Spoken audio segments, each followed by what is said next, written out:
Welcome to FootballGameplan.com, where football makes sense. I'm Emery Hunt, the czar of the playbook, bring you our NFL Week 13 preview between the New Orleans Saints and the Seattle Seahawks. Now let's take a look at some keys to victory for both teams, starting with the Saints. This week versus the Seattle Seahawks, the main goal for the New Orleans Saints pass defense is protect the flats. And I'm going to show you how they can do that while zone blitzing Russell Wilson out of the 3-3-5 defense. And so what the 3-3-5 is, 3 down linemen, 3 backers, 5 defensive backs. The good part about the Saints, they have 3 safeties that they can utilize on the field at the same time. They can put Kenny Vaccaro here. They can put Roman Harper there, closer to the line of scrimmage where he can be a factor versus the run. And also they have Malcolm Jenkins back, or flip-flop Jenkins and Vaccaro. But what they're going to do, pre-snap, this looks like cover 2. So Russell Wilson will see cover 2 and think, okay, I know where the voids are in the defense. I can attack it this way. But really, it's cover 3. Classic zone blitz, cover 3, pre-snap, cover 2 look. So what we're going to do, corners dropping back into their deep third responsibilities. Dropping back, deep third. Free safety now is going to drop to the middle of the field, deep third, because we have the strong safety buzzing to his curl out responsibility. And we're going to have the safety that's close to the line of scrimmage maintain his curl out responsibility. And we're going to get pressure. We're going to twist up front. We're going to stunt. We're going to do all kind of creative things to try to get pressure on Russell Wilson if we're the Saints defense. So what we're going to do, we're going to send his backer blitzing here. He's coming. We're also going to send the middle backer blitzing where? Down this A gap, pushing the inside shoulder of this guard because we're trying to influence the center to pass protect, and we're dropping the nose. The Saints did this back versus the Atlanta Falcons, dropped the nose in a zone blitz, and he's now responsible for the hook to curl. And we're going to slant this defensive tackle inside, trying to shoot that gap here. We're going to bring this defensive tackle on the outside, and we're also dropping this backer into his hook to curl zone. So you see where the pressure comes. It's coming from the backer. It's coming from the contained blitzer. You're also dropping the nose down into hook to curl area, and you're also sending the backer down at A gap. So he's going to see blitzing linebackers, and hopefully it influences him to throw the football over the middle of the field or somewhere in the intermediate. You're protected in the flats by your 2 safeties, which is why I love the 3-3-5. So your safeties can get that curl out covered, and your back half is protected with your cornerbacks in their deep third and the free safety playing in the middle of the field. That's the way they can keep Russell Wilson contained in the pocket while applying pressure with their blitzing linebackers and be well protected in their intermediate zones. And they must protect the flats if they're going to be successful this week versus the Seattle Seahawks.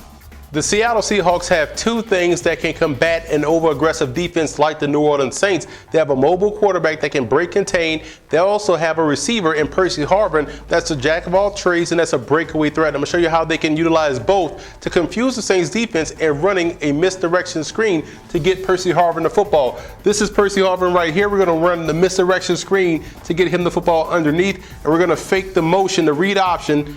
We're going to fake the jet sweep, to this guy right here. That could be a running back, it could be a receiver, it could be Golden Tate. So we're going to fake the handoff here, and he's running what looks like a screen to try to influence this defense to go where the flow is. And what we're going to do to block it, we're going to have tackle is going to show that fan protection. We're going to have the guard work up to meet that linebacker right there in the hole. Boom, getting him blocked. We're going to have the center then take a step back, zone step, get in the hole. Backside guard, zone step, following the center, creating the lane for the screen. We're going to have the backside tackle, block head up on that 5 technique, and the tight end's job is to make sure he gets that linebacker block, and we're going to have the receiver work to go get the safety. Because as we're faking the handoff on the jet sweep to fake the screen to Golden Tate, we're going to sneak Percy Harvin back underneath, drop the football off to him, and he's running to daylight, and he can make that free safety miss. So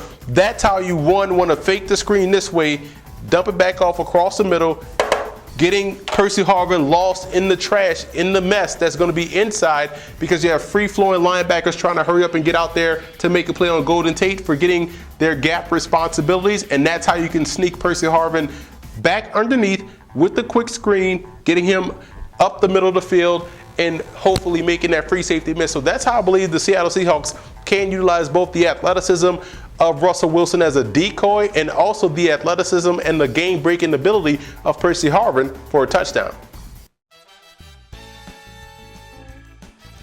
Now here are some coaching points for both teams in this ball game. For the Saints, they have to shut down the off-tackle run of the Seahawks. You look at those inside linebackers, they have to be as active as they were versus the 49ers as well as versus the Falcons. They have to stop the run. And on offense, you look at the Saints utilizing different bunch formations or cluster formations to try to create space in the passing game. That allows you the opportunity to stay on pace throwing the football and also defeating the press. And points add up, whether it's 7 or 3. Sean Payton has to take whatever the situation dictates. If you're in field goal range and you're stopped on third down, kick the field goal, get the points. Don't try to get greedy unless the situation dictates you have to go for it on fourth down.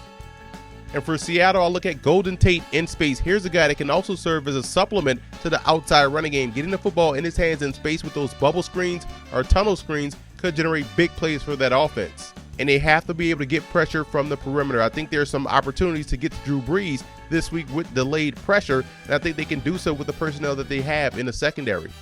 And the Seahawks have to keep the full court press on throughout the course of this ball game, actually on both sides of the ball. They have to stay aggressive on offense with the intermediate to deep passing game, and on defense they have to stay equally as aggressive by pressing those wide receivers and forcing Drew Brees to hold on to that football just a little bit too long.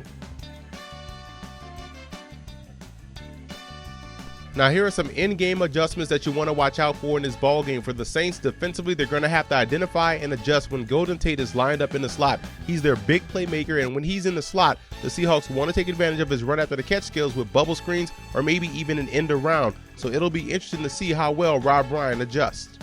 And the Saints have to use their safety depth. We've talked about this before earlier in the video in the Inside the Lab segment. The Saints' best bet will be to keep all 3 safeties on the field at the same time and put enough speed out there to help out with the short passing game and enough ability to be in position to help in the running game. And as always, when you're playing a quarterback that has mobility, you can do so much defensively, but the one thing you cannot do is lose contain. If they lose contain versus Russell Wilson, they will get burned for big plays on the ground. And for the Seahawks in this ball game, they have to pay attention to personnel. When they see Mark Ingram come into the ball game with extra tight ends, 9 times out of 10 it's either going to be an ISO or a lead in the running game, or they're going to try to run play action pass and try to take a shot deep down the field with a deep post or maybe a deep over route. So they have to really pay attention because the Saints are predictable by personnel.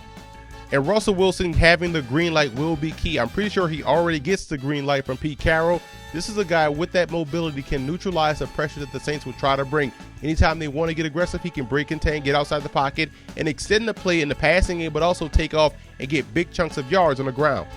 And it will also be interesting to see how well they match up versus Jimmy Graham and alternate coverage. They actually have the personnel to go with any one of 4 guys to match up versus the excellent tight end, Richard Sherman, Cam Chancellor, Earl Thomas, even KJ Wright, the outstanding linebacker. So that's the one thing you want to keep an eye on, how they match up and cover Jimmy Graham. The X factor for the Saints will be their screen game. Just like Russell Wilson can neutralize pressure with his mobility, the Saints can neutralize the pressure from the Seattle Seahawks with their screens. Whether it's Pierre Thomas or Darren Sproles, expect to see a lot of screens this week versus Seattle. And the X factor for the Seahawks will be their strong safety, Cam Chancellor. Not only will he be effective in the run defense department, but also in matching up versus Jimmy Graham. Here's a guy at 6'4", 230 pounds, has the speed of a safety, but also has the physicality of a linebacker, and I think that could give Jimmy Graham a lot of problems throughout the course of this ball game. I like the Saints in this ballgame. I think their offense will be able to take advantage of the missing pieces in the Seahawks secondary, especially at the cornerback position with Brandon Browner and Walter Thurman not being able to play. I think you're going to see the Saints going more 3 and 4 and sometimes 5 wide receiver sets and take advantage of the slot defenders, the nickel and dime back. So I think their offense will do a great job of moving the football in the passing game. And I do believe both defenses will come to play very early in the game, but later on, when you need the offense to make plays via the pass, I think the Saints can make that happen, which is why I think they go on the road and knock off Seattle.